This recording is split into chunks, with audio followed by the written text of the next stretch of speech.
All right, hello students. We're going to go over to the next step of our project. It's going to involve using the table saw. This is the table saw you may have seen in that safety video earlier that has the saw stop where it's going to shut down if you stick your finger in it. Don't stick your finger in it. We'll look at it real quick. It's got two switches here. Has our main power on and off, and then it has the switch that's going to start the motor. I usually start out by turning that on. It cycles through some electronics to make sure that the saw stop is going to work. You notice there was a red flashing light. You have to wait for that to shut off before you can proceed.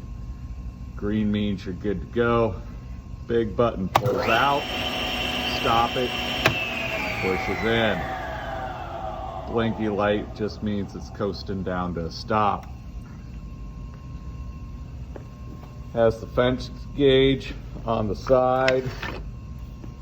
It's never a bad idea to double check it with a tape measure, but so far it's been accurate, so I'm not going to worry about it right now. Has the guard. Remember, all saws should have guards that are kept in place. Has the blade height wheel to adjust the blade up and down. We want to have it one sawtooth above the material we're going to cut. So what is the material we're going to cut? Well, you glued some boards together for your 17 by 10, and the board we're going to cut, I have them stacked in here. You're going to want to find the one with your name on it. Like this student has their name on it. But then I was checking a whole bunch of these, and the rest of the students did not have their name on it. At what point in your education did you decide you did not need to put your name on your work? That is beyond me. So I'm going to grab one without a name on it. It will be the sacrificial lamb. Okay, going to clear our work surface. We have a push stick. You're going to need a push stick if we're ripping narrow stock. So if our fingers are going to get closer than 4 inches to the blade, we'll need a push stick. We're doing a 10-inch rip cut. Chances are we'll stay safe with just our hands. Gonna grab a hand broom because there's a mess and I want to clean the area a little bit before I proceed. I'm gonna set the guard up to adjust my blade height. So set the board there.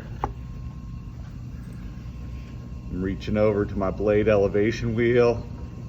Gonna lower that 1 tooth above the material. The reason I do that is so that we have constant contact with the blade to achieve a smoother cut. And it's also safer because the machine's not working as hard. Blade's not going all the way up and then all the way back in. Now we have 2 rounded edges on here, so we're not gonna do a 10-inch cut right away. We're gonna take off one of those rounded edges. So maybe I'll go to 10.5. Take one edge off and then rip the other.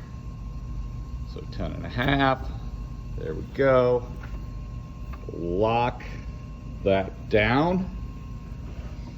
Make sure your board's not touching the blade. Guard back down. When I cut, I'm going to push it all the way through, but I'm going to stand off to the side. I do not want to stand directly behind the blade because if I twist it or it gets curved, it can bind up, shoot back, kick back. So board's not touching the blade. Machine on. Guide it on the fence.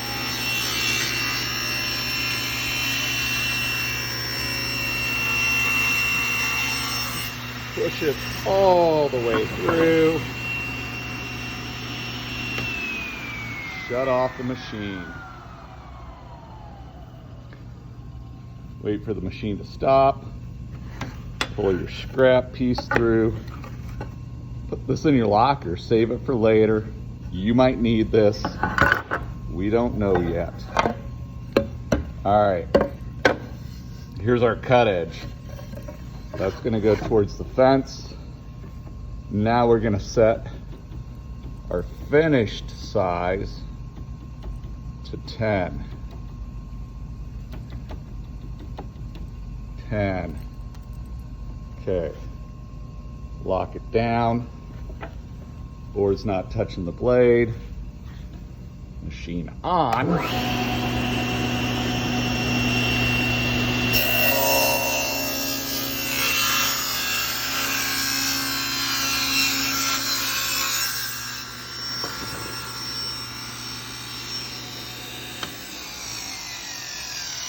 Okay.